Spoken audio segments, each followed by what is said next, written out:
Drum roll. All right, we are scheduling to go live, and we're live, buddy. Hey, man. Hey, how are you getting on? Good. How are Seattle. you? Seattle is here and raining as always. Seattle is here. Yeah, London's still here. It's full of people now. My wife went shopping on Oxford Street, which is one of the most infamous shopping streets in the world. I've been in it. I'm not a big one for physical shops. One reason why I was drawn to e-commerce, I guess. But Wow. yeah, people are running around, some with masks, Okay. some not. And the economy is kind of opening back up for now. And all that means, I think, is that it gets shut down again at some point because the COVID shoots off. So yeah, we're in the same sort of situation as everyone else, but it's a strange pre-Christmas season, right? It is indeed. And we are live in several places. We're live on your Facebook channel, page, my Facebook page, your YouTube channel, my YouTube channel. And so if you're watching us live this morning or this afternoon, London time, greetings, and we're glad you're here. Honored to have you jump in with us. We are going to do a live session of our podcast. And so that'll be fun today.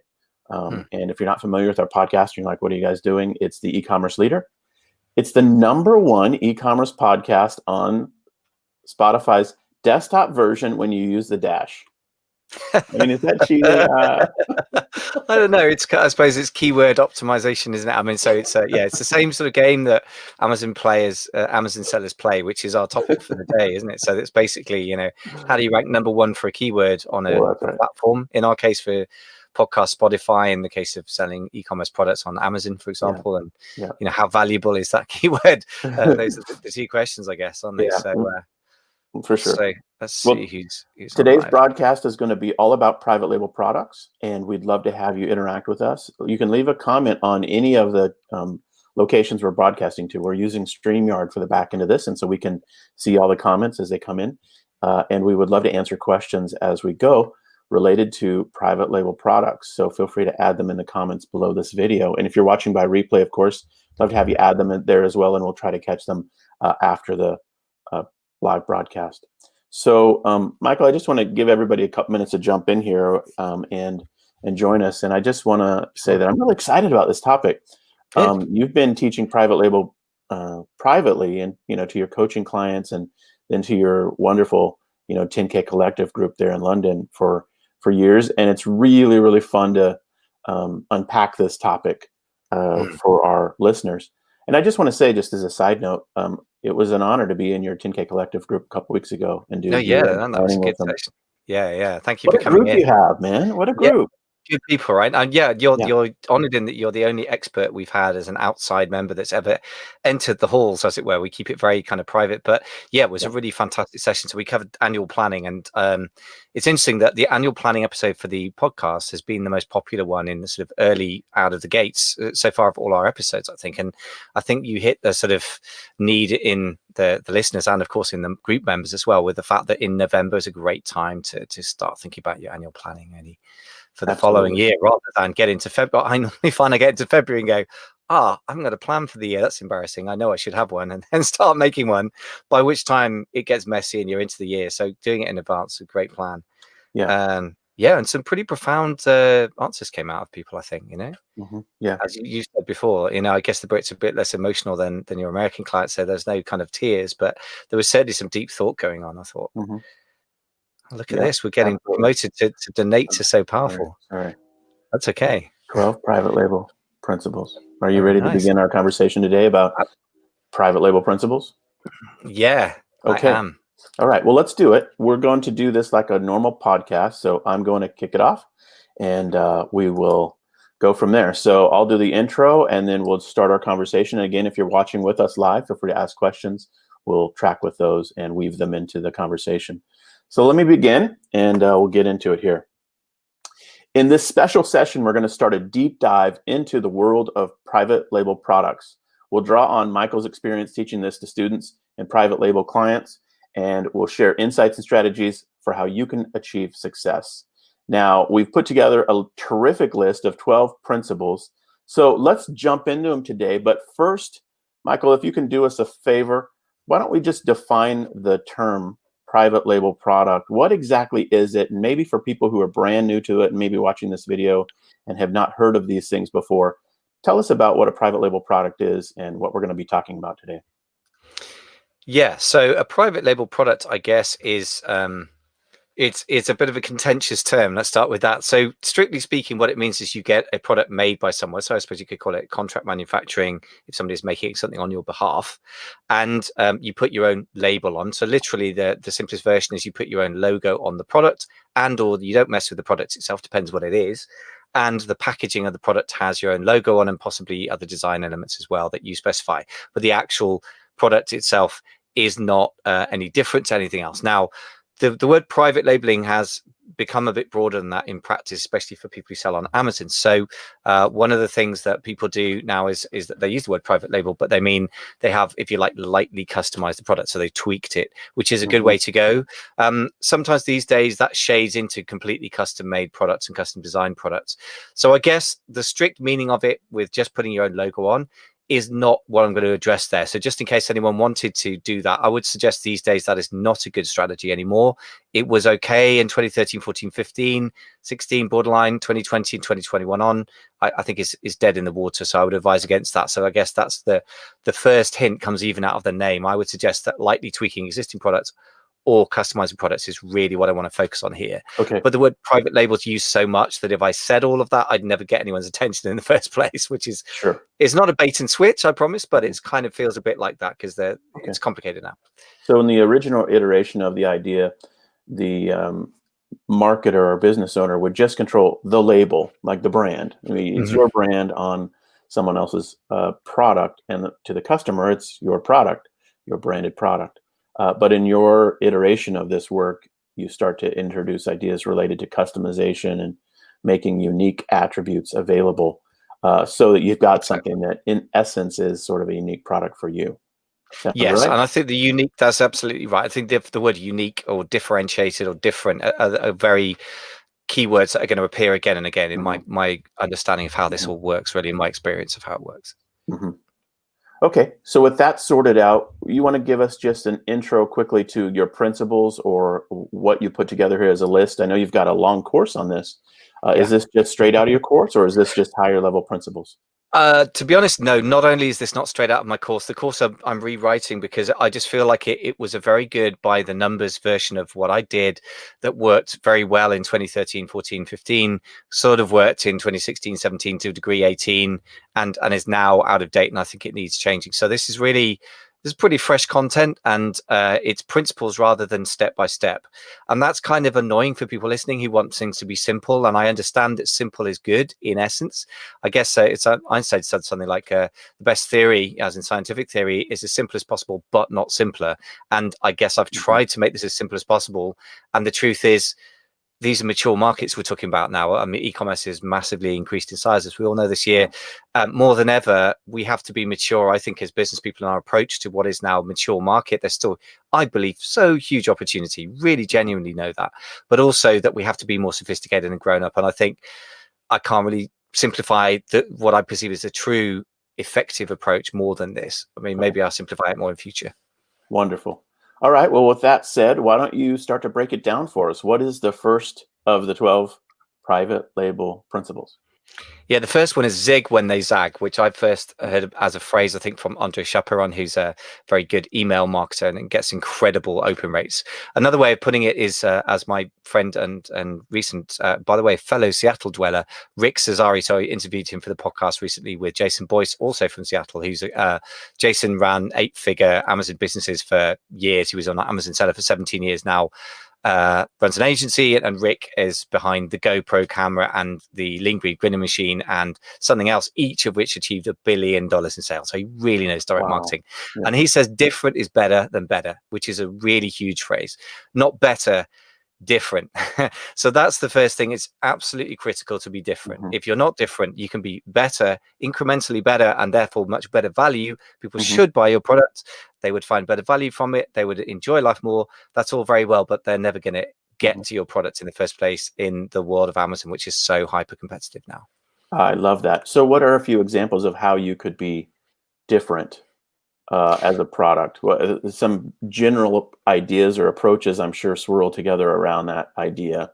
I'll ask you the question, but also just lead with saying, I always remember the story of Mike Brown, Death Wish Coffee, who, when he was trying to put together a coffee for his customers, was just responding to them by saying, what's the strongest coffee you can make? So the strongest thing in the marketplace.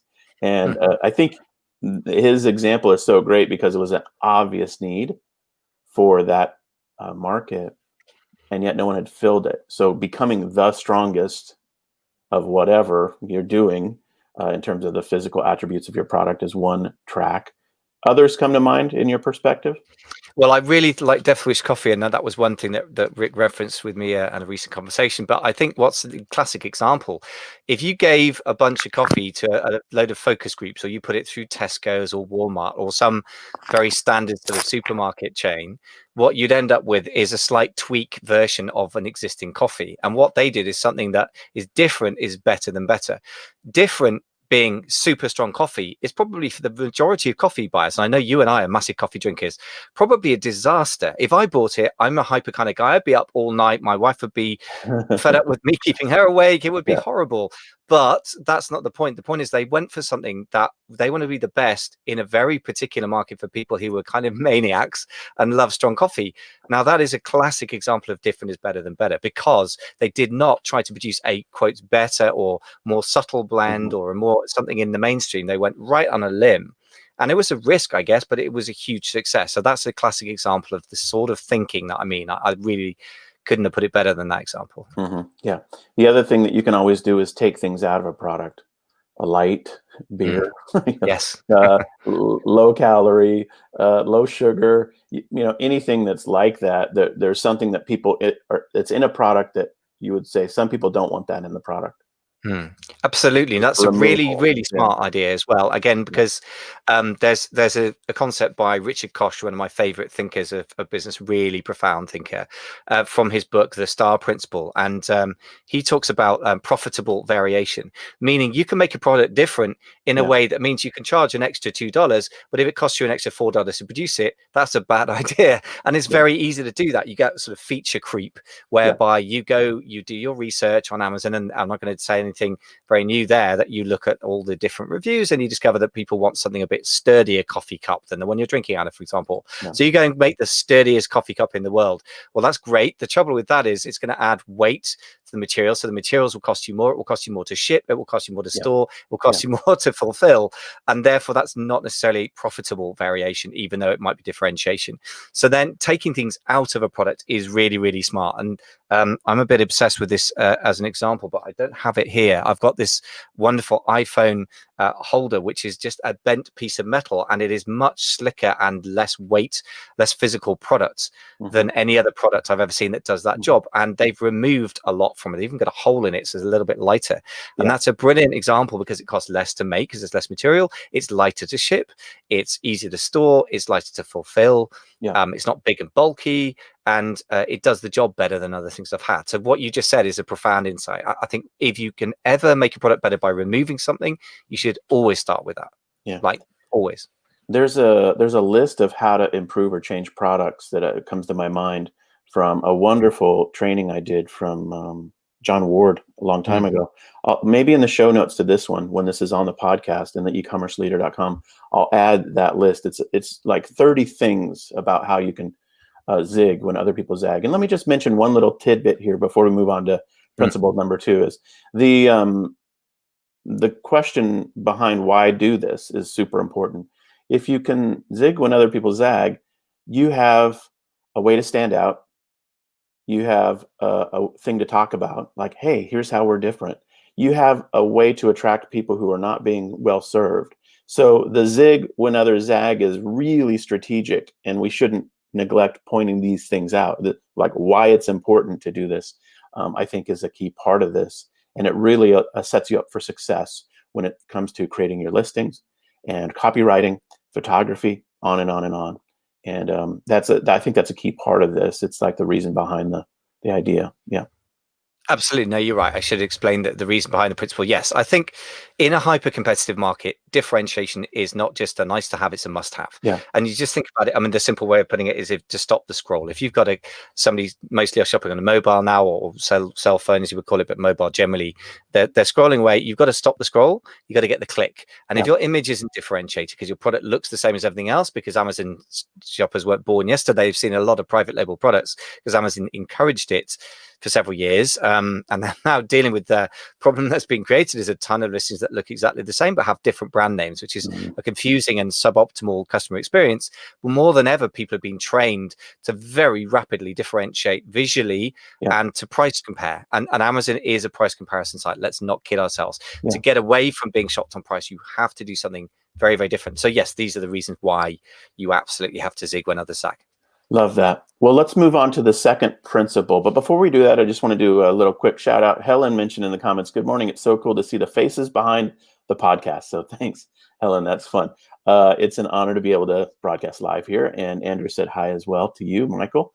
And so if you have questions as we go through presentation today, feel free to leave them in the comments on whatever platform you're watching on. We're running this on StreamYard behind the scenes, and so we can see those, and happy to answer questions as we go. So with that said, let's jump into the second principle you've got for us. Talk to us about that one. Yes, so the second one is find the gap. And the sort of subtitle for each principle that comes in this one is add value or lose money. So basically what I'm saying is the markets, the more efficient a market is, so efficient market theory is that you're going to add value.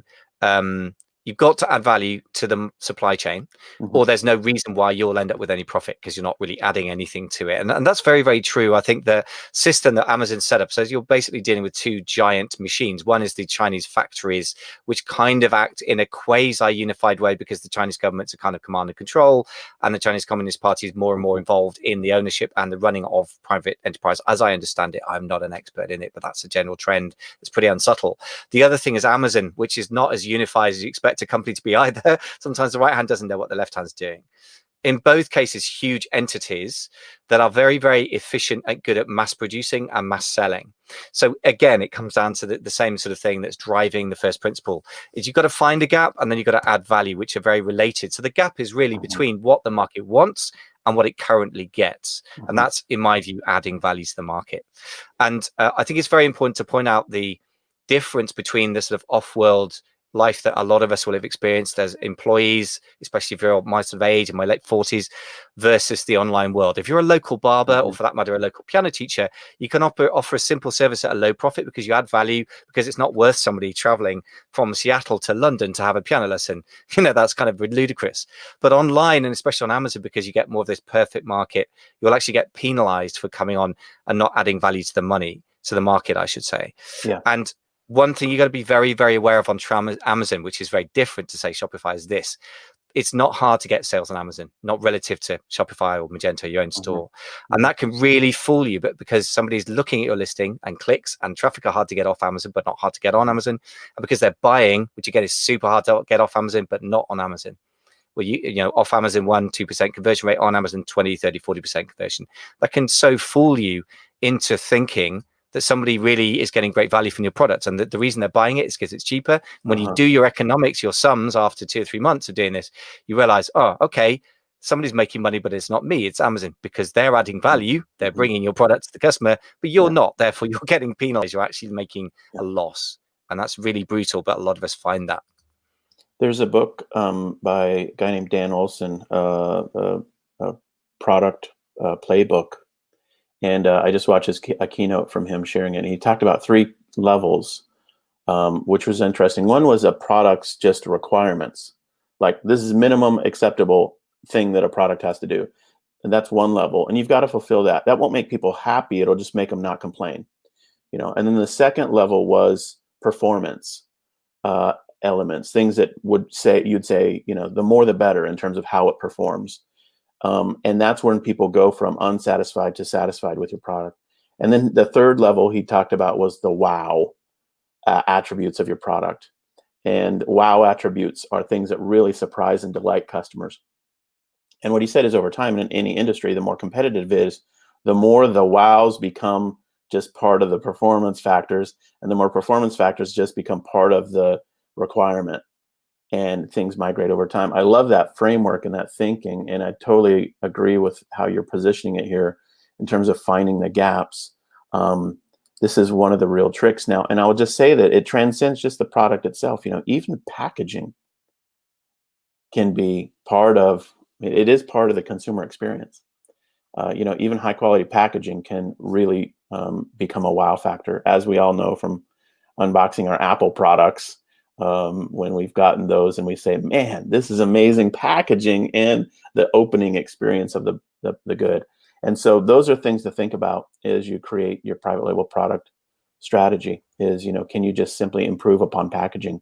One comment on that, my business partner on our coaching and e-commerce work, Kyle Hamer, did customized unique packaging for their skateboard bearings brand, Old Boy longboards, and actually have a patent on the packaging because it's so unique, and it stands out so incredibly well from other options. And so that's one of the attributes you can think about as you work on private label. Is it doesn't have to just be a dumb sticker with your logo on it. You can really embellish and think through the packaging as an opportunity to find a gap. And if stuff all looks cheap and low cost, and you position it packaging wise as beautiful and kind of higher level quality, you found a gap. Yeah. Very true. And it's luckily, as you just pointed out, I mean, having a patent on your packaging because it's that good is really high level stuff. And Kyle's a super smart guy, so it's interesting that he's gone that far with something, which is a very smart idea.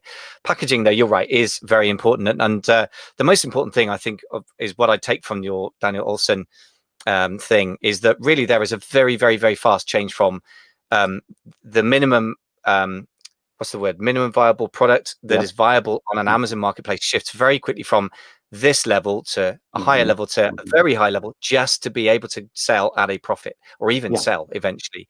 And so that movement from minimum acceptable to the better, and then wow to the wow factor becomes okay, and then it becomes minimal again. That can take 6 months, and that's why you've really got to do this deep work now. I think you put your finger on why it's not okay to just private label the product and put it on Amazon now, because if you do, it won't cut through the noise because of what you just said, that Daniel Olson movement. Yeah, absolutely right. Because of the intensity of the competition, that people will see what's working on Amazon, and they'll quickly say, "Oh, I could one up that guy or that gal," and they do. Yes, absolutely. Yes, they do. Sadly. Okay, great. Let's go to principle number 3. What's principle number 3? So this one is anticipating trends, which again is a little bit like the thing we're talking about, but this is a little bit different from, I would say, just differentiating an existing product. It's trying to see what everyone wants to do, which is to anticipate, it's skate where the puck is going, as they say in ice skating. Not that I've ever done ice hockey. It's a very sort of California Canadian thing, I think. But so another way of putting it is with apologies to Rick Cesari, early is better than better. So if you are the first person to spot that matcha tea is a thing, or matcha tea gourds or whatever is becoming a thing, and you live in San Francisco or hipster part of London or New York, and you see that happening in your Chelsea loft, and you see that happening off Amazon, and you're one of the first people to offer it on Amazon, you see that trend not on Amazon but across the world of buying stuff, if you like, buying products retail, then that's a fantastic place to be, because the third or fourth person to do it on Amazon has to differentiate themselves from the person that's already established. So I guess in a way you could put this as one of the first principles, but it's a little bit different in the sense that it's harder to catch, but it's more valuable. And this you see all the time, the first mover advantage. And you even see like the mass-produced cars by Ford. It took decades before other people caught that up. And, it's much, much easier to be first than to be better. Love this. Yeah. I love trend spotting as a topic. My author, speaker, coaching work was obviously built on the back of, obvious to me, obviously built on the back of me seeing marketing on Pinterest as a topic of interest in 2011. And literally no one was blogging about it. So my blog really dived deeply into marketing on Pinterest, turned into a book deal, and then multi-book deals. I kind of followed that path with Instagram as well. And it's been one of the attributes of the things I've tried to do is I look for new things to talk about and work on. And So trend spotting within your niche, within your area of discipline, is super important. And I would just say it's not an isolated or standalone idea. Ideally, it works in a catalog business. So for me, for example, all of our topics that we're working on for e-commerce, one of the trends in the marketplace right now is live commerce. Mm. Now, most people have never heard of live commerce, but for the people who have heard about it, they're interested in it. And for an educator, that's the kind of stuff you're like, okay, I've got something that's new and interesting in the marketplace that I can speak into, create content for, have products around, et cetera, et cetera. And it's true as well in the physical space. If you're in the, whatever it is, pet space or homeopathy or fashion or, whatever, you get the idea. The opportunity to find what's novel and to commercially make it successful is a well-worn path. And I think it's a huge tip here that you're providing. I love this one. Yeah. I think what's really important as well is to what you just said about your book authoring career as opposed to physical products. But again, we shouldn't be fooled by thinking too narrowly in terms of industry. What you just said, I cannot stress enough how important I think that is to get outside of not just the bubble of Amazon, which is terrible, but also physical products, which is very limiting. Because actually, techniques that work in other industries can be incredibly applicable to yours. And if nobody else is doing it, that's a huge advantage.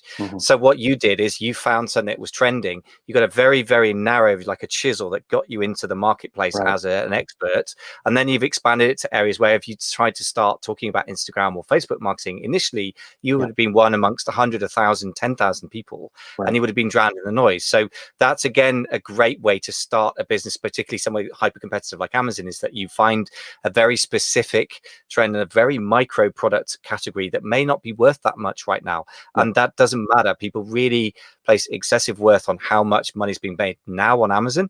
By the time you spot something that's big on Amazon, it's already too late. You want the opposite. You want something that's tiny. It may not grow. That's the risk. But if it does grow and you're at the center of it, that then enables you to expand out of that niche that you've got dominant in, which is exactly exactly the strategy that you took. Yeah, absolutely. Totally agree. And this principle, anticipating the trend, it weaves into some of your upcoming ones. So I'm going to circle back to this one when you get to those, but it really is a central theme that's very interesting. So let's go to principle number 4. What is principle 4? So principle 4 is pick a fight you can win. Or another way of putting it is find a competitive advantage. Now, there's a whole book about competitive advantages written by a guy that, weirdly enough, I met in a local cafe, which shows that I live in an interesting area, because it turns out he was the first marketing officer for Just Eat, which is one of the biggest IPOs in British history. And they're a bit like Deliveroo or something along those lines. But anyway, he's written a book which talks about competitive advantages and how critical it is to find one. And really, that's kind of the flip side of picking a fight you can win. So they come in various flavors, which I haven't captured in the notes here, but they might be things like having more money than anyone else, which is hard to do, but possible, I guess, if you raise a lot of money. I know people like Thrasio and so forth are raising crazy amounts of money. They're not entrepreneurs in the sense of creating products, but they are in the Amazon space. They're aggregators, I guess. But, so those are extreme examples. More money than everyone else, unlikely for most of us to be an advantage. Better education, for example, if you've got, education in finance or, like your case, an MBA. Insight is also another one. I think insight is often one of the best advantages we can have, which could be understanding the market better than the competition. And then another competitive advantage, which people just don't take advantage of enough and don't integrate into their market choosing policy, if you like, or strategy, is having a sourcing way of doing things that is unique. So it's 2021 coming up. It's not enough to go on Alibaba anymore, even if you have a better insight than everyone else. But if you can get unique sourcing and or understand the market better than the competition, that really starts to put you ahead of the game. Interesting. Okay, so as I saw a little outline ahead of time, really focused on the part of picking a fight you can win more as it relates to picking a niche or industry, not so much leaning into your competitive advantage, but both sides of the equation are true. But I've always thought about looking for small niche industries or communities that are underserved. And really going deep in support of serving them.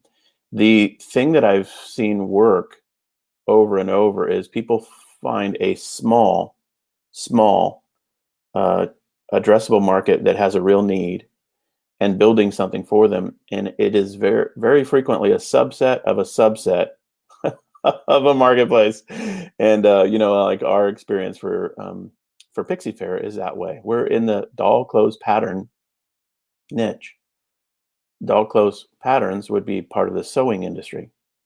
The sewing industry is a relatively it's not a huge marketplace. I mean, it's there, but it's not like, the most hot thing on the planet in terms of industries. And so you get the idea here. And I think that's a real key part of this is finding a space in which you can be competitive and win has to do with who else is in the space.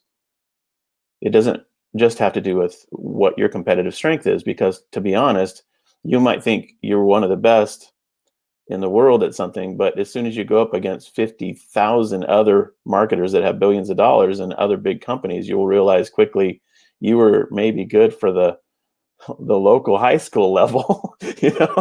Maybe you're good at the junior college level, but in top echelons of world-class marketers, you're going to have a hard time competing. And so why put yourself in that situation?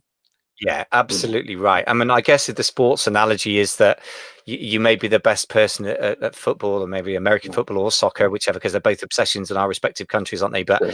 you may be the best in your town, but are you the best in your county at your level and your age? Does that mean you're going to be good enough to try out for Liverpool FC or for whatever the big American football clubs are? Probably not, because the competition is frightening. Particularly like American football looks frightening to me anyway, but it's clear that there's a lot of money, there's a lot of prestige attached, and therefore you're dealing with people with huge budgets, incredible will to win.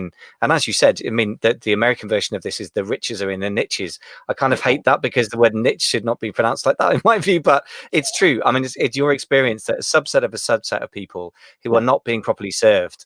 Again, it comes down to that same, these principles all interact, which is why it's not a linear progression of step one, step two. They are principles which can layer on top of each other, because serving a market that's not being addressed, whose needs are not being addressed properly, and going into picking a fight that you personally can win, are two sides of the same coin. Like if you, Cinnamon obviously had world-class skills in designing, haute couture level stuff for dolls' clothes, which is really niche. Now, if I weren't into that market, I would be creamed by somebody like Cinnamon, because I have no idea what I'm doing. So it would be an underserved market, but I'm not the person to serve it. So there has to be a match between those two things. Many people who look at our work say to us, why don't you go into the baby clothes or children's clothes space? And we're like, man, the people who make baby clothes and children's clothes, those are billion-dollar Italian companies and New York-based companies. I could never compete with those guys. No, thank you. We will stay out of that space. It's just not a good idea, Yeah. And so you have to rationalize it for yourself in your own space. And I will just tell you one other trick in terms of finding a space, because we took 10 years stumbling around from 1998 to 2008, trying to figure out what part of online selling we could do. So trust me, I feel the pain of I don't know how to find my, my niche. But the thing is, here's a trick. Look for things that other people would dismiss out of hand. And they would dismiss it for a reason. Like, oh, is that still a thing? Oh, isn't that a dying industry? Oh, isn't that like a horrible, like whatever? Like, look for stuff that people have discounted in their minds. And most marketers will say, no, I don't think I want to be in that space. It's not growing. It's old, whatever. Those are the opportunities, in my view. So anyway, this is a great one, man. I really love that one. Principle number 4 is pick a fight you can win. Competitive advantages. Yep. Yeah.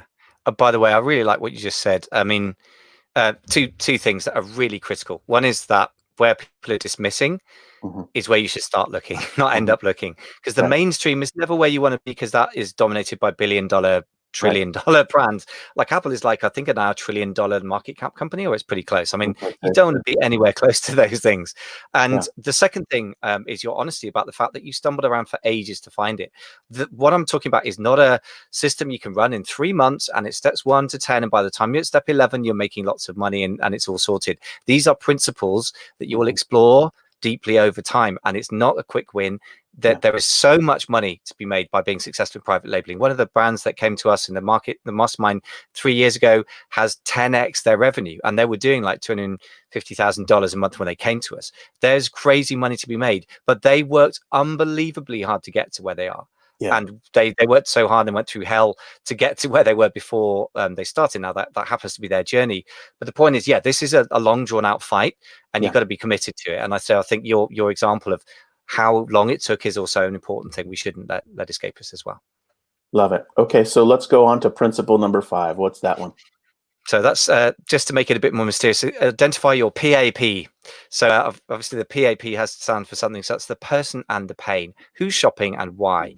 Now, this is not anything new to anyone in direct response marketing of any kind. It's probably a principle that's applied, more or less for decades, maybe even a century or more in America. But on Amazon, it's very unobvious to a third-party seller who is buying and why. Now, Amazon gets lots and lots of data, but they do not share it with us. So if you take the traditional response where you or a strategy, I guess, where you pick a product by looking at keywords on Amazon, then you're completely missing that piece of the puzzle, because you have no idea, literally no idea, who is typing in the keywords. You can see the keyword search volume, you can see the sales that are related to those keywords, but it doesn't tell you anything. So there's a kind of ghost in the machine, which is the person shopping, and I want to know why they're shopping. So that's really critical, particularly if you want to compete with the big Chinese factories that are really, really big in Amazon USA, and even worse than Amazon UK now. You have to really differentiate your products by understanding the customer. So you need to know who it is and what's motivating them. I love that one. And it's so true. And I think you can do this work with sort of a logical approach to it, almost like a scientific approach, like, who is buying the product, or what are their use cases? And the interesting part why this is difficult is frequently people will buy the same exact product for different reasons. One person's focused on the performance attributes of the product, like how effective it is. The other person is just focused on some other attribute, like maybe one of the key function or key attributes that's just a core thing that you think, oh, well, it's obvious. That's all the products out there have the same exact thing. Other customers might be focused on some attribute of your packaging or your copywriting that's really triggered something in their mind. So the benefits that your product delivers will have unique people who gravitate towards them. And that's really, I think, the piece that you want to sort out and think through is what is the pain that they're trying to resolve. And all of the intrigue and interest that goes into learning about that, I think, is important to understand.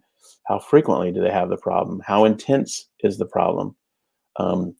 Trying to solve people's problems that doesn't have an intensity to it, where they're really not that passionate about solving the problem, is a hard place to make products. But if you can find people who have a real strong conviction about needing a solution and they need it frequently, then it's a great opportunity, I think, to iterate and create new ideas. Yeah, totally. I mean, that brings me to the Perry Marshall quote, which is sell to the person with the bleeding neck, which is a rather harsh image. But yeah, the intensity of the pain is a really important point you put your finger on. That's why I guess that selling aspirin or any kind of headache drug is a huge industry, because headache is an intense and frequent problem, sadly, for a lot of people. I think also the word you use that I think is critical is the word use case, because that's a little bit different from a pain. It's related, but for example, it could be, why in what physical situation people find themselves in. So it gives a bit of context to a problem as well. And again, context is even harder to get on Amazon. I mean, you can get people say things about a product, for example, like this worked really well when I used it with my husband, but for this purpose. But the purpose doesn't tell the context. You don't know who the person is, what their age is. They're married because they mentioned a husband. Sometimes you do get use cases in the what do you call it? Reviews is what I'm trying to say. Amazon reviews, and obviously that can be useful. I sold something for years as an orchestral light, so to use in a pit or in an orchestra or whatever. Musicians and a lot of people bought it as a reading light specifically so they didn't wake their partner up at night, and a lot of people left that in the reviews. So I didn't get round to it because there were other issues, but I was going to create another type of products for a different market, which is basically the same product but with a slightly different sort of emphasis. So the use case thing is really, really important. I think that's a very good important point you've raised as well. Absolutely, love that. Okay, let's keep going. What is principle number 6? Talk to us about that one. Okay, so principle number 6 is related to the previous one, which is love the problem, which is a quote I heard from a management consultant in this kind of space. Can't remember who he was, but I thought it was a good phrase. And another way of saying that is talk to real people and listen to them. So this is part 1 of listening to people. If you like, there's a part 2 down the line, and as one of the other principles. And I think it's really the solution to how do I deal with this Amazon space where I get almost no demographic detail, no knowledge of who's shopping. Go and talk to people, and they may or may not be the exact people who buy your stuff. And there's a sort of iterative process where you can, if you've got a lot of people on your list, you could just give it to a list broker if you've sold a lot of stuff on Amazon already, and go and find out, get them to do some deep dive analysis. And that's what Jason Boyce did of Avenue 7 Media, and he found out that there are actual people buying their products were completely different to the people they thought they were buying in them. And this is nearly like a $9 million a year business. So you can go quite far wrong and still make some success, but you're going to go much better, much quicker if you do understand that. So for me, the simple version is go and find people, and the obvious easy place is Facebook groups these days, and find people. If you're starting out fresh into a market, go talk to at least 10 people about what you think is the problem and what you think they're looking for, and check what they're actually looking for, and what are these use cases for the products that you think they are, and just check with somebody outside of your head that might potentially buy your product. Yeah, I love this. One of the insider tips on this one is use surveys and tools to get feedback. One of the things that we've done for years for Pixie Fair is we do a 12 Days of Christmas contest to give away 12 days, different items. And all of it is designed as a comment contest. And the comments that we ask them to leave are answers to specific questions. And so what we've done is, over years now, collected insights and information from our audience. I think last year or the year before, we had 24,000 blog comments in the 12 days. So if you really want to learn about the problems and love the problems, you've got to get outside your own head. You've got to get more than just your opinion, especially if it's not really you that you're serving. I mean, if you're not a core user of the product, and survey work can be one of the ways that you do that. We've got blog articles on how we did that 12 Days of Christmas, blogging contest stuff. But I think that's a key piece of this, is using effective tools, SurveyMonkey, Poll Daddy, just blog contests structured like that, I think are a key part of really starting to understand what is it that's happening these people are trying to solve, and how I'm weaving it together with a product to make them happier and more successful in their life. I think that's a key idea. Yeah, that's really, really important. A couple of things I want to pick up on from what you just said. All those things, you must get outside of your head, get more than your opinion, especially if you're not a core user of a product. So critical, and so easy to skip, because there's so much to do when you're developing a new product and minding a new business. It's so easy to skip that bit, but it really is the biggest problem in the world, actually. And the second thing is, as you've implied, okay, your business model is different with Shopify than with Amazon, and it can combine the two to a degree. But what I would say to anyone Amazon seller, quotes unquote, in the in the 21st century, I guess in the 21st year of this century, or going into 2021, is this: you cannot afford to only get your information from within the Amazon sphere. It's really important to get outside, and having a blog, even if you make very few sales there, but you gather a lot of information, is really critical, because Google Analytics can give you some kind of demographic information. It's not as good as a conversation, but it gives you that opportunity. And I think that selling specifically on Amazon, but informing yourself outside Amazon, is a very powerful combination. And it can be a Facebook group. It doesn't have to be an architecture you own, like a website, although it's probably advisable ultimately. But any or all of the above really gives you a chance to find who is buying. And Facebook is an amazing place for demographics, because Facebook's all about the who, isn't it? And I guess Amazon's about what do people buy. Facebook's about what do people like, who is buying. And they're amazing at that kind of targeting. So that is probably something else that's got to come out of this, is get off Amazon to find out who buys on Amazon, really. I think it's one of the most secret and not obvious competitive advantages Yes, that it we is. all can implement in our space is just learning more about what customers want through aggressive and strategic polling, surveys, conversations, feedback. You can set yourself apart so quickly and so easily by doing this. I agree. Yeah. And what's lovely about it is it's a very connecting thing, because what I personally find is that the whole business of selling on Amazon, the way I was initially taught, was very kind of analytical and cold, and it didn't excite me, and I didn't find that passionate. Now, I'm not that passionate about physical products, and I'm honest about that. Some people really are, and they really don't like talking to people. I'm a people person. Obviously, that's why I've chosen to do interactive podcasts, and why I was very delighted when you wanted to do an interactive podcast with me. So, you just need to find people that are into interactive type people. And then the people that beaver away quietly and make products and hate people can do that. And you need both aspects to your business. And it's not always going to be the same business partner or employee if it's a bigger company that does that. But if you are an interactive person, embrace that, because that is a huge competitive advantage. Most people don't do it. And here's the reason why this is particularly important. Amazon is a sort of double whammy for anyone who wants to sell there. Amazon's going to nick your private label product ideas, and the Chinese sellers are going to try and outcompete you. Guess what? They're both engineering type cultures. Amazon's an engineering driven culture. If you ever sell to them directly at Vendor Central, what they generally do is take a beautiful listing with 9 images, make it 2 boring on white images, make the bullet points horrible. They are terrible at selling. Weird thing to say. It's an engineering culture, the same with the Chinese. So if you have that marketing ability to connect to people, you are bringing an element that neither Amazon nor the Chinese mighty factories are very good at, and is not in their DNA. So that's why it's even more important on the Amazon platform. Yeah.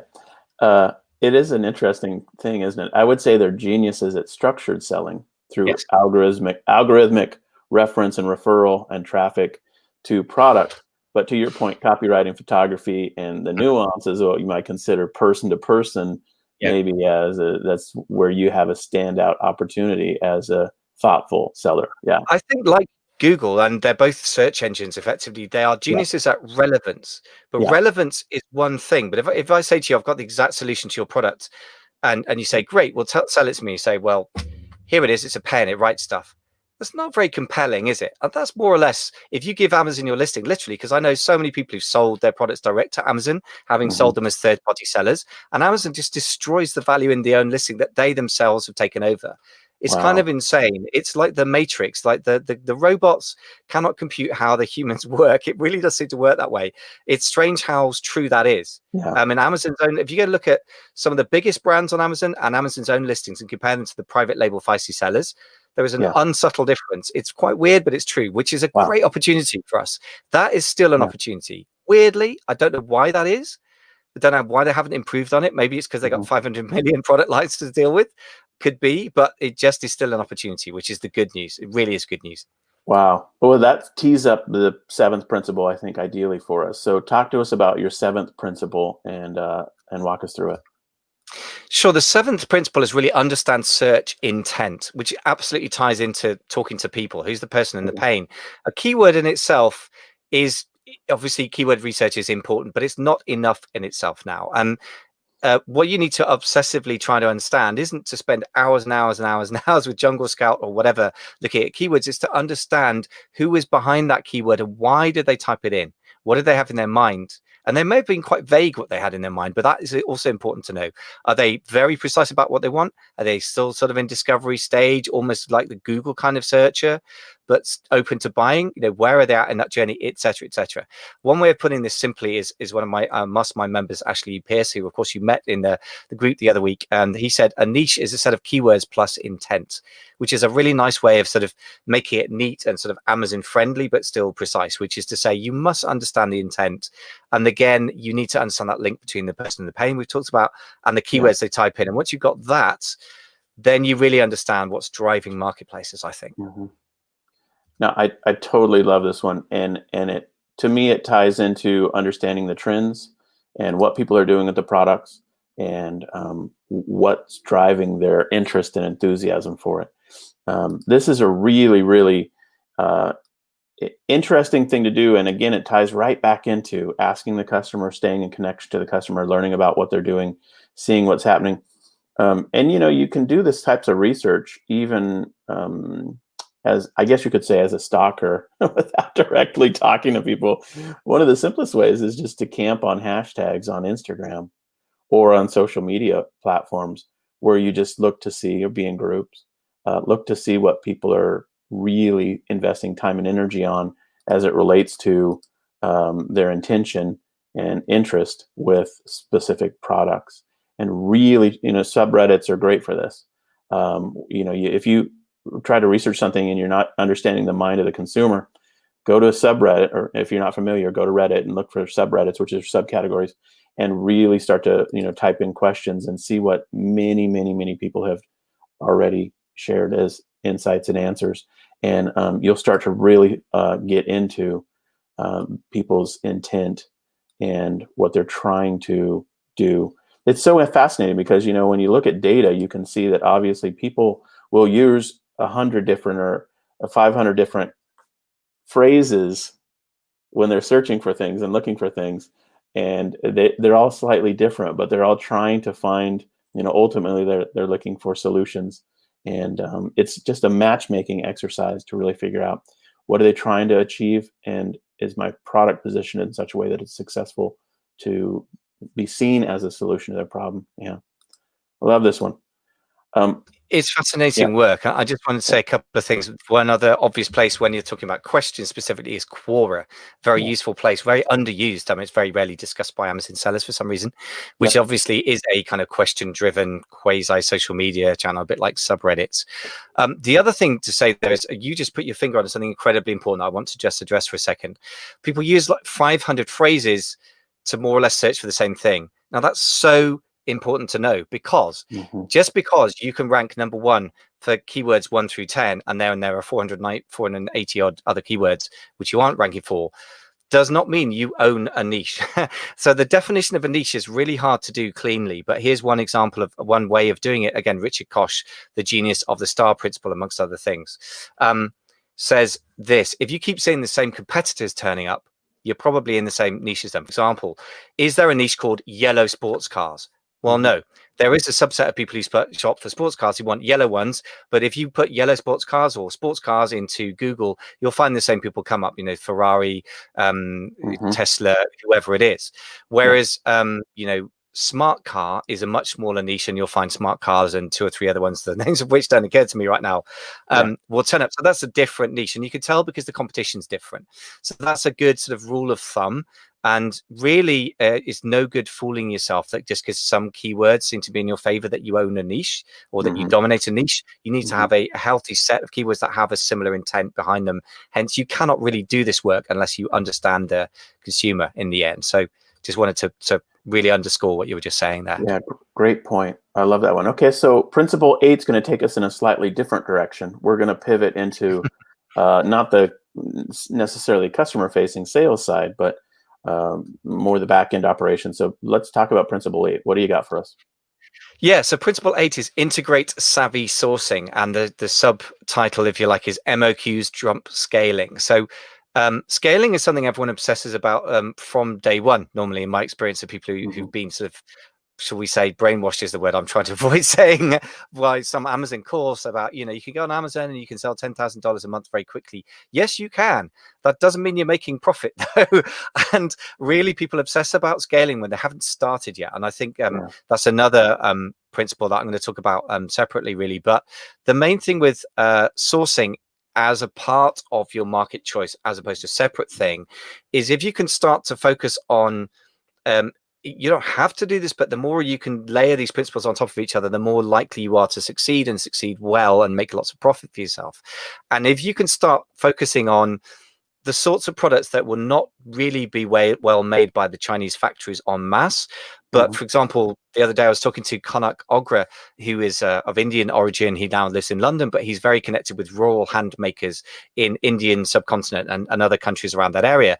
And there are certain products there that you would not source in China, because anything that goes on or in your body, as we say in the Amazon world, generally is not to be sourced from China, because people don't, including Chinese people, do not trust the Chinese factories to make safe, consumable goods. But he was talking about a customer of his who's making yak's milk in the Himalayas in Nepal, and they're doing incredible numbers on Amazon. Incredible numbers. Now, that is not something I would source from China. If it's on Alibaba, probably it's a bit of a mistake. So that is the sort of thing that if you start off by thinking about those kinds of product areas, and then think about whether that serves a community and it's underserved community, and then look on Amazon, that's a sort of when you're really cooking with gas, because then you've got two competitive advantages potentially. One is you're sourcing in a place that's hard for other people to find.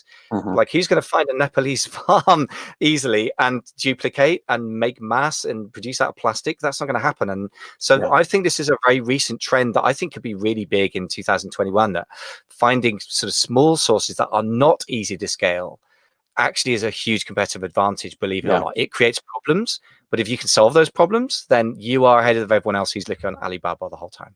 This is such a powerful opportunity space. Another example that's almost exactly like what you just shared was met some wonderful folks at a conference who are from Northern California, and one of the areas there is very intensive olive tree and olive orchards, very successful. And as you might suspect, in that kind of situation, there are a lot of farms that have their own products that they've made, and they have contests, and they have award-winning olive oil and extra virgin olive oil and all the associated product. And so going to the farmers market there, going to the shows there, the contests, what they quickly realized was that there were some regional powerhouse makers that had no clue how to sell online. And it became very simple for them to just say, could you make a private label version for us with our label, our bottles, that, in your facility, and just deliver it to us? And they, of course, said, sure. They got it sorted out with the MOQ, minimum order quantity, and they started putting it right into Amazon. And wouldn't you know, they just scaled, because it was, to your point, sourced especially like a specialty product regionally, and they took it worldwide with selling on Amazon. That can happen literally everywhere around the world in incredible number of unique categories. It's not just food. There are other things, to your point, with the handmade goods from India, but there are just so many opportunities that are local or regional that can go global. And if you're in the middle of that, you've got a huge opportunity, and that's an exciting sourcing strategy. Yeah. This is so fascinating. What you're just saying is exploding this idea even bigger than I thought, because regional can, of course, mean, especially in the States where you have such a big agricultural community and so much incredible land usage, which in the UK probably died out in the 19th century because we urbanized so quickly here. It's such a tiny, crowded place. There's probably, for me, olive oil produced at sort of handmade, award-winning level sounds like an Italian thing in Europe, but it's the same kind of idea. But it can be anywhere in the world, but that local becoming online is an amazing thing. And the second thing you said really is about the fact that you can get a private label version of a product by a one-to-one relationship between you and a business owner. That's so different from you and you're a small fish to one particular factory in China. And in China, the factories are organized into cities that have the one product. So you've got Toilet City, which has 1 million, 2 million, 5 million people, where they have toilets and maybe wash basins if you're lucky, and that's all they make. And therefore, factory one makes the toilet basin according to your specifications, your wonderful design. Guess what? All the other factories are going to copy it traditionally, and still that is a thing, sadly. I mean, that was one of the things the American regime was very heads up about, completely accurately, I think, from my experience, is the intellectual property theft in China. You bypass all of that if you have that one-to-one respectful, unique relationship. So that's so powerful. Yeah, I find that incredibly exciting, having been the person shopping on Alibaba, which is so miserable experience. That's just, I think there's so much this next year. I'm so excited about this opportunity. I think this is potentially revolutionary for Amazon sellers, because it completely changes the dynamics of the relationship between you and your supplier, which is so powerful. No, I would say, just as a final thought on this one, if you have a choice between booting up your laptop and looking on Alibaba or going down to the local farmer's market and spending 3 hours walking around from booth to booth, I would spend the 3 hours at the farmer's market.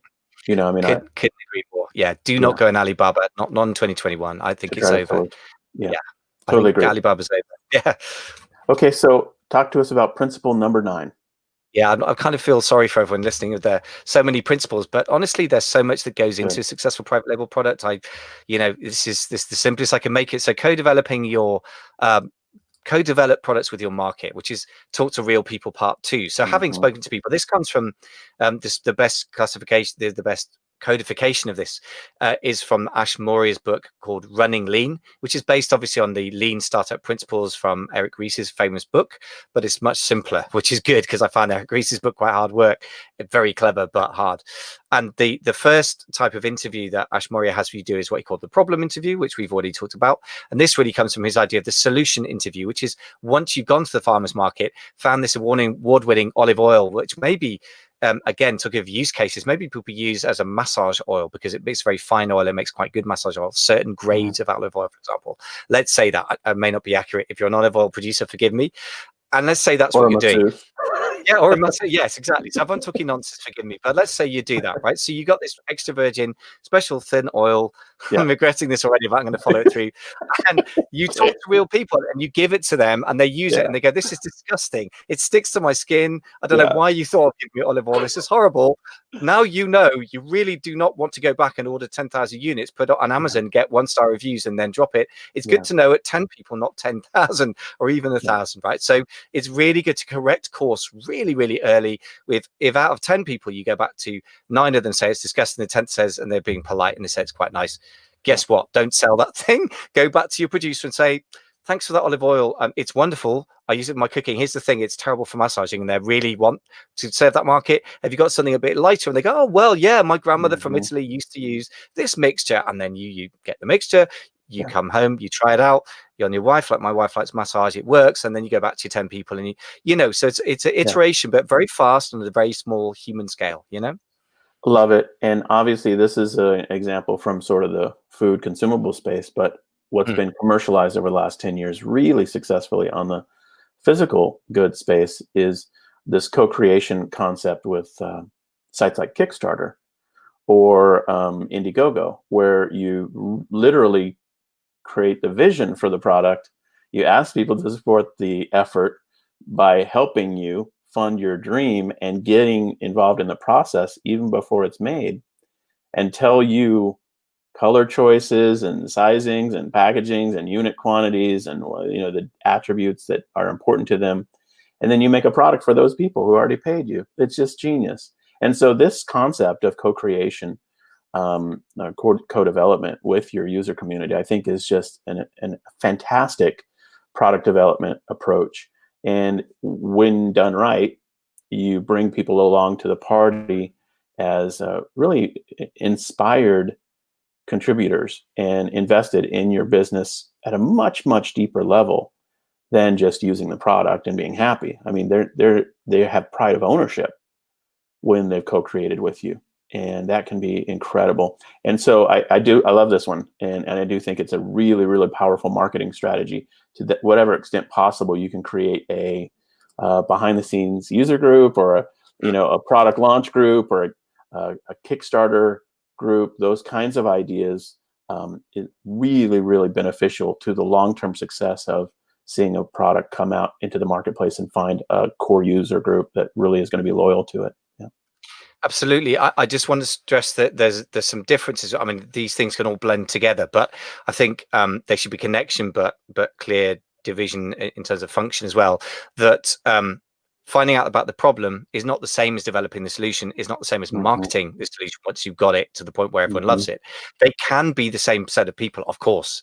But I just think it's important to be clear when you're co-developing or co-creating, as you say, a product with your market, that Kickstarter is kind of a blend of the two, but the way I'm suggesting you do it, and you could do both. You could do one-to-one conversations with 10 people and then do a Kickstarter campaign on the back of that. It's probably a very smart combo.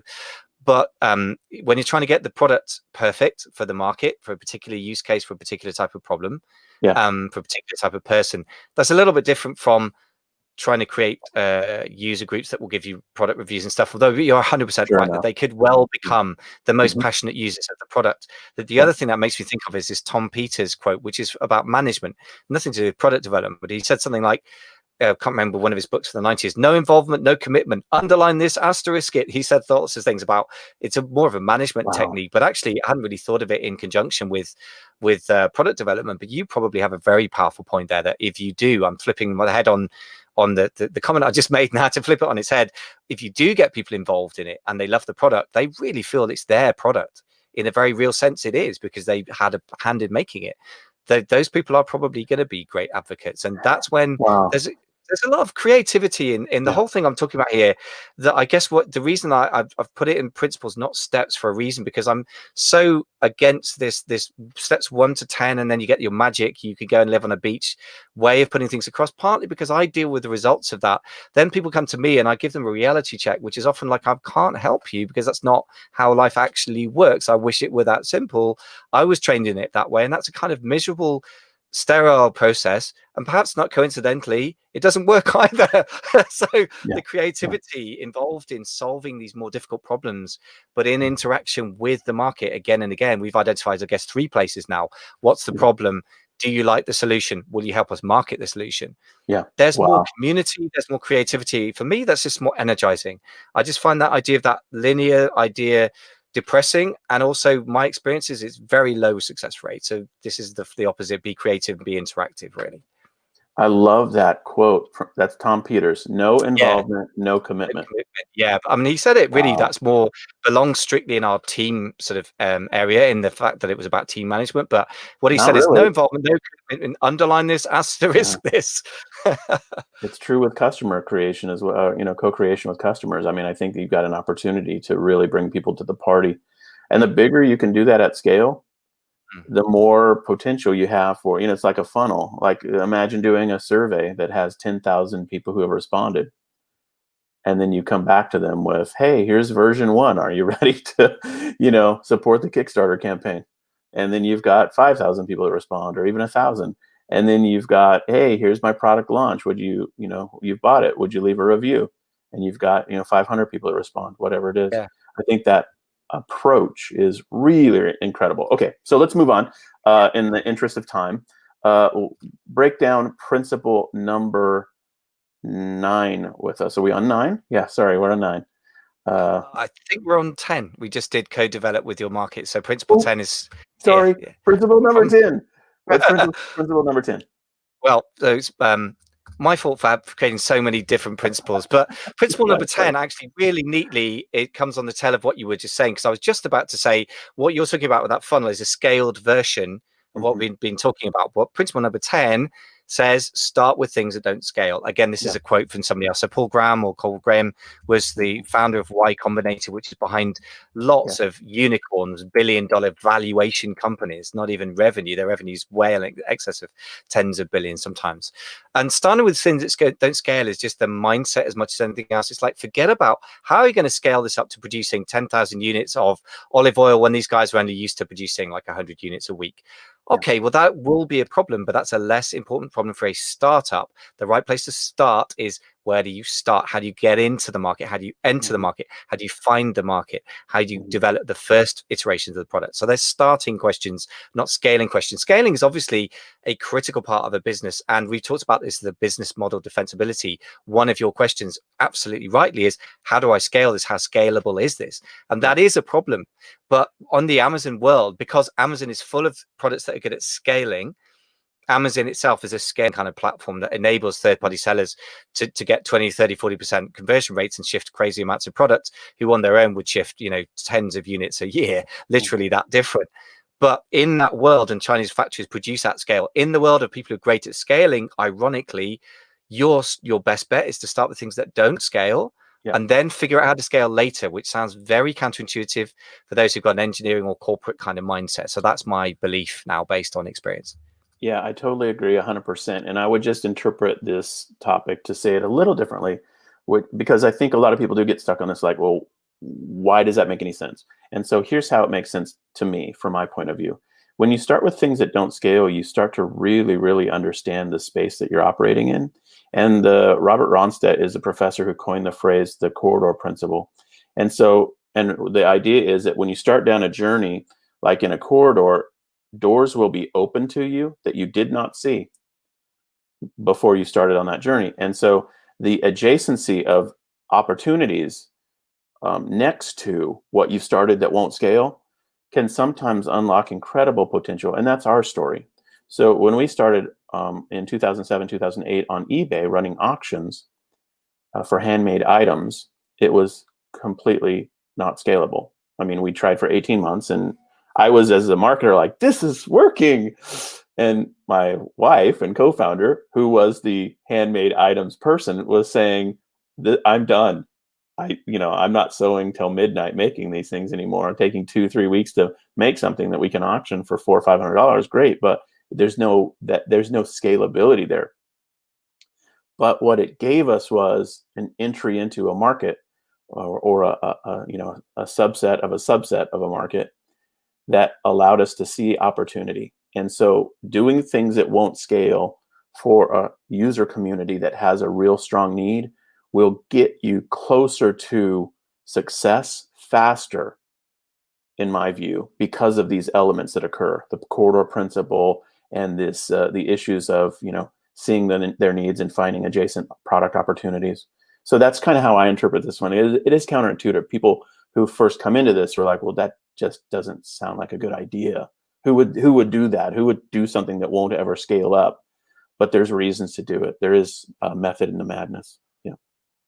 Yeah, and I was just about to say, you and Cinnamon are a fascinating example of this, because obviously the problem you had with your business model is it didn't scale. You didn't have a problem if people didn't want it. Right. People loved the products. From what I understand, they paid good money per unit, but then Cinnamon could not scale herself up. She's not easy to replicate. And then I guess, yeah, what it did scale, if you like, though, is to speed up the process of pivoting quickly, which you were forced to do. If you'd had a team of 100 people in China working their fingers to the bone till midnight, you could have kind of stumbled on with that model for years. And or that may have been a different model, which is scaling it up by outsourcing labor. And you may have had a drop in quality, and then Cinnamon would have gone from a hand maker to a quality control person, and she might have hated that or might have been good at it, but that would have been a different business. But the fact that you could iterate so quickly at such a small scale forced you to iterate quickly and to discover, as you said, through the corridor principle. So doing things at small scale means you can move quickly. We are, if you like, most small business owners or startups, unless you have crazy amounts of funding, most people listening to this will have small capital. Therefore, you're small. So you have to make the virtues of being small. You have to keep those virtues. Don't hand them over, because as soon as you start ordering minimum order quantity goods of 1,000 units in China and it takes 3 months to make, guess what? You've got to sell through those 1,000 units before you can pivot to the next product, or just dump them and lose the money. And it's going to take you 3 months before they even start selling. Whereas if you sell 10 units that you got made by some friend, your wife in your case, or somebody who's hand making goods in California or wherever, in Nepal, then if those 10 units sell, you can go back and get 100 units. And then if they stop selling or you hit a problem, you can pivot really, really fast. Meanwhile, the person who's selling their stuff out in China is taking 6, 7, 8, 9 months to get to the point going, oh, this product doesn't work. Meanwhile, you've iterated 5 times. I never looked at our own journey this way before, but one way you could characterize our journey was, for 10 years, I tried to look for a scalable opportunity.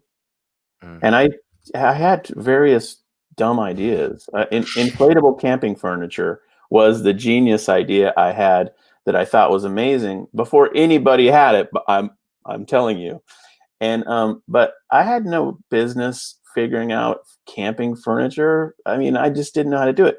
But then when we just said, man, we need to make money, what can we do? And we started selling on eBay. It was literally just 18 months from that point until we locked in on our long-term idea, which we've been doing now for 11, 12 years. So I guess if I look at my 20 plus year journey that way, 10 years I was trying to figure out how to do a scalable business and couldn't come up with anything. And 18 months we were doing non-scalable and figured out, how to go for the long term.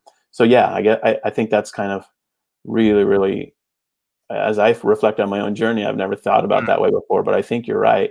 I think doing the thing that won't scale is the fastest path to finding a scalable business. Exactly. You got to, this is one of the things that this brings us on to the next principle, but basically everything is going to be iterations. You've got to accept the fact your first product idea, inflatable garden furniture, for example, may not be the thing that the market's been waiting for forever. It's the sliced bread equivalent. And that's okay, because you can change and change and change again. And the quicker you can iterate, the quicker you come to the business model that is sustainable. When you've got something that works, then it's worth asking the question, how do I scale that? And that is a problem. But I find that actually in a competitive marketplace, finding the thing that works is by far the hardest thing. Scaling is hard, but that's a different type of hard, but it's not the level of uncertainty. It's more of an engineering question. And people love to try and get all engineering-y very early in the process and go, how do I just nail down the exact product? I'm like, I'm sorry, but I can't give you that 1 to 10 answer. But once you have got something that works, you've got cash flow, you can hand that over to an engineer, literally a manufacturing engineer, and say, how can we make this at scale?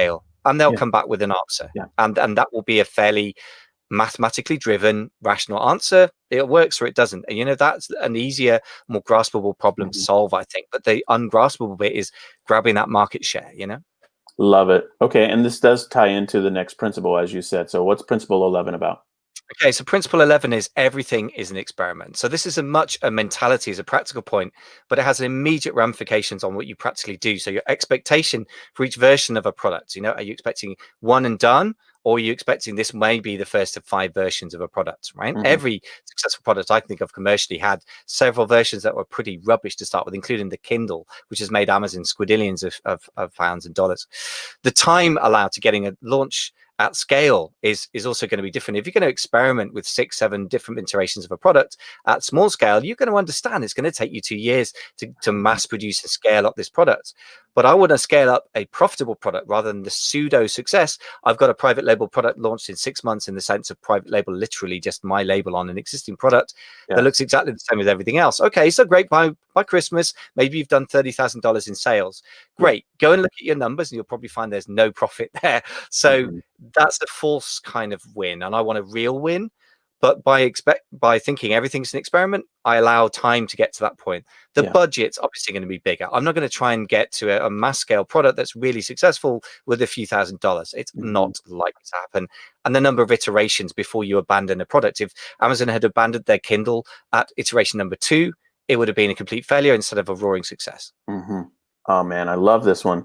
And I love your use of the phrase squadillion. Is that a squadillion? It's my it's a thing now. Is that a British term? That's awesome. No, it's a Mike Easy term. I think I wouldn't use that in London. They'll be just as mystified as they would be in Seattle. Yeah. Well, you're right. I mean, I think there's a real magic in this idea that everything's an experiment. And I think the main thing I would just encourage people to say, as after having worked with coaching clients and seen numbers and results and outcomes, the most important thing to do as an experimenter is to be completely honest with yourself. And we've, as coaches or leaders working with individuals, we've all seen circumstances where people are lying to themselves, and they are mesmerized by sales velocity sometimes. Like, oh, look, $50,000 of sales a month, or whatever it is. But then you're right, when you really do break it down and look at the numbers, Amazon's made a lot of money. Their PPC guys made a lot of money. Their AMS ads guys made a lot of money, but them as the business owner haven't. Now, if that's an experiment, it's fine. But the question is, what's the lesson and how do you get to profitability? And any scientist cannot be deluded by dogma. You have to follow the facts and literally look at hard, cold truth and say, is this working? Yes or no? And how do I pivot? And I think if we just are in the, I want to make a lot of money online idea space, and sales, top level sales by itself does that, we can blind ourselves to the hard, cold truth of the profit and loss statement.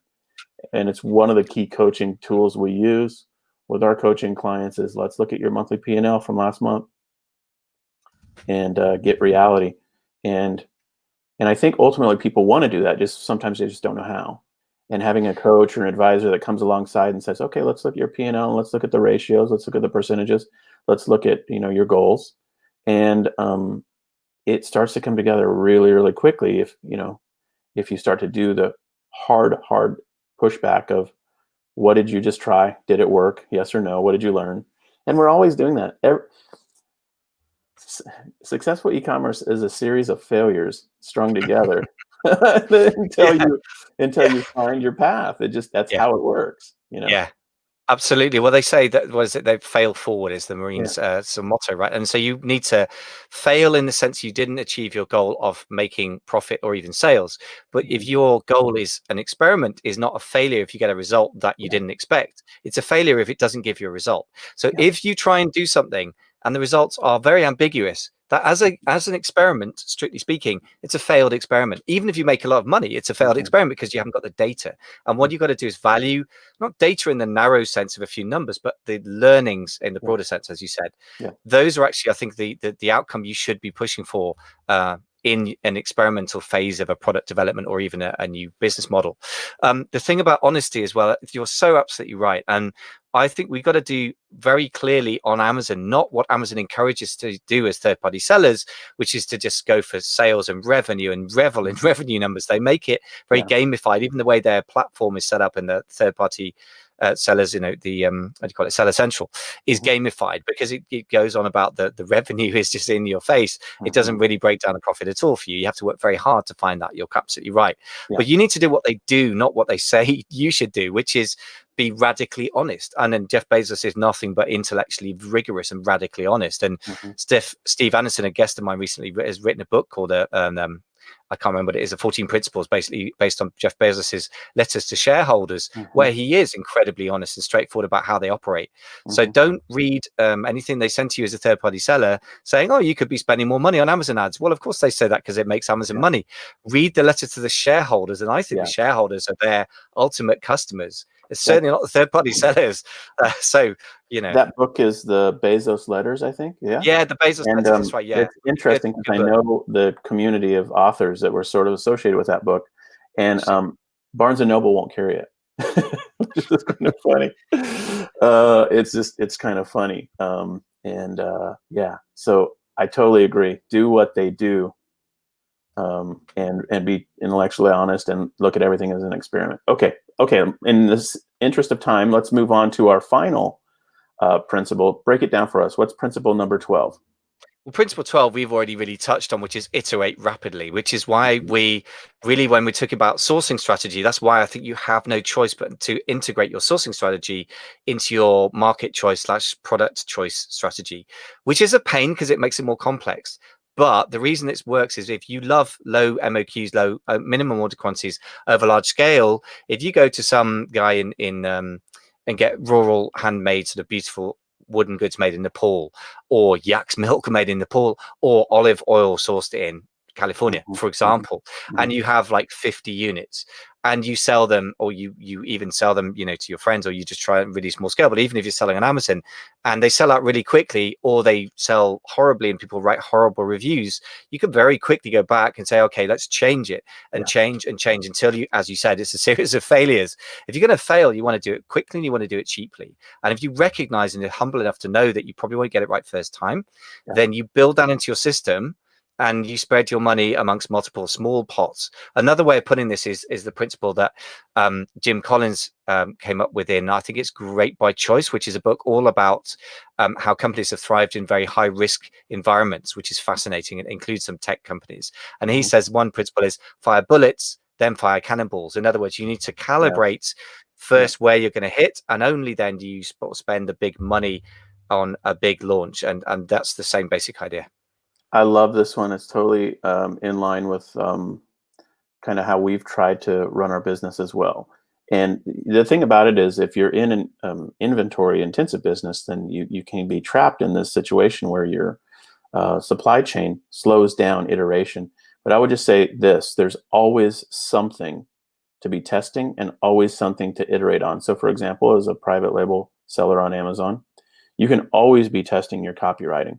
You can always be testing your photography. You can always be testing associated video content, graphics, how-tos, infographics, that kind of thing. You can always be testing your price point. And so there's always something to be experimenting with.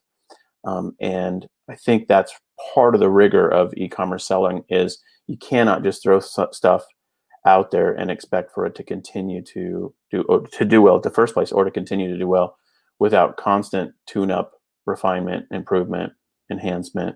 And that's just part of the journey. And doing it quick is valuable. Yeah.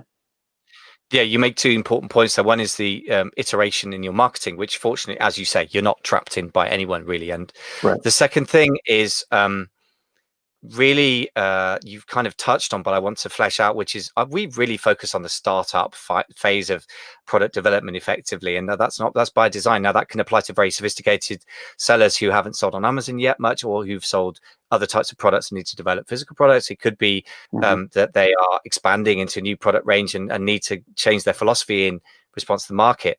But actually the dirty truth is this, that the product life cycle has always been limited, but some products like Coke, so to have survived for a century, that's the exception that proves the rule. On Amazon, I think you maybe got 3 good years for a product, if you're lucky, where it will start off costing you money. Even once you've found it and made it work, you've got to launch it, and then it will make you lots of profit for a certain time, and then it will finish. Now during that period, because there's so much volume can be sold, you can make an amazing amount of profit. You've got to be real about the fact that if you want to continue that product line in the broader sense, you're going to have to iterate and iterate and iterate to stay ahead of the competition. Just like Apple does famously with the iPhone, was a brand new concept. It was totally groundbreaking. Now everyone's got the same thing. What do? Produce Apple iPhone 1, and once a year they launch their newest iPhone with a great fanfare. And the truth is, okay, they've now built a brand and they can get away with that. It's not actually that different, but they're still having to iterate. Otherwise, iPhone 3 would not stand up against the Samsung Galaxy number 55 million, and they would lose all that market share. So you have to iterate anyway, even when you've got your products up and running. Totally agree. Packaging is one of the best things to iterate on, too. And so there's so many things to test. Well, this has been a wonderful list of 12 private label principles, and we're really, really grateful, Michael, for your insights and perspective on this. Just say on your behalf, because I know you won't say it about yourself, you've got training on this topic, and you've got a wonderful 10K Collective group, small group setting program that you have available to people who are listening. And I would encourage everyone to go check out the e-commerce leader. It's got links to all of Michael's opportunities. And if you've liked this live edition of our podcast, then I would just encourage you to share it with a friend, share it into a group. If you're on Facebook, you can share it along, or on YouTube, you can send the links. And we'd love to have you help us spread the word. And of course, the whole thing is in support of the e-commerce leader podcast. And that podcast is available on Apple and Spotify and Stitcher and all of the podcast player offers. And so we'd love to have you go check it out. We've done now close to 100 episodes where we've really done a deep dive into many topics related to e-commerce efforts, from traffic strategies, product creation, team structures, and on and on and on and on. And so if you've enjoyed this content today, we'd love to have you go check out the e-commerce leader.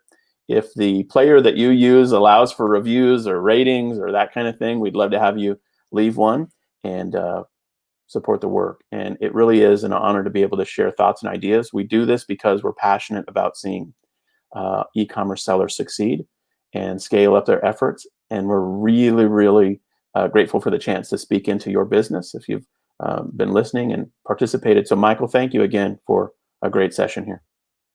Thanks, man. Yeah, it's a great topic, and also grateful to be able to share this. I think, talking of co-creating, it's really nice to have a bit of the interaction on the Facebook Live that we're now doing as well, because I think there's a lot that can be had from hearing from our listeners and our viewers. So please do get in contact. I've even literally had emails for some of the listeners that have written in and said, this is absolutely great, but I disagree on this point.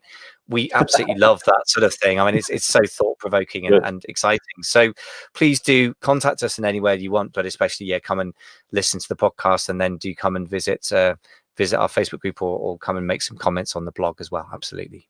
All right, friends. Well, we're going to end it here. Thank you so much for hanging out with us today. And it seems as if this is maybe a new thing we're going to be doing, these Sunday morning Pacific time, Sunday afternoon London time live versions of the podcast. It seems fun and enjoyable. So if you're liking this idea of the lives, leave us a comment underneath and give us a like, love, or on Facebook as well, and let us know what you think.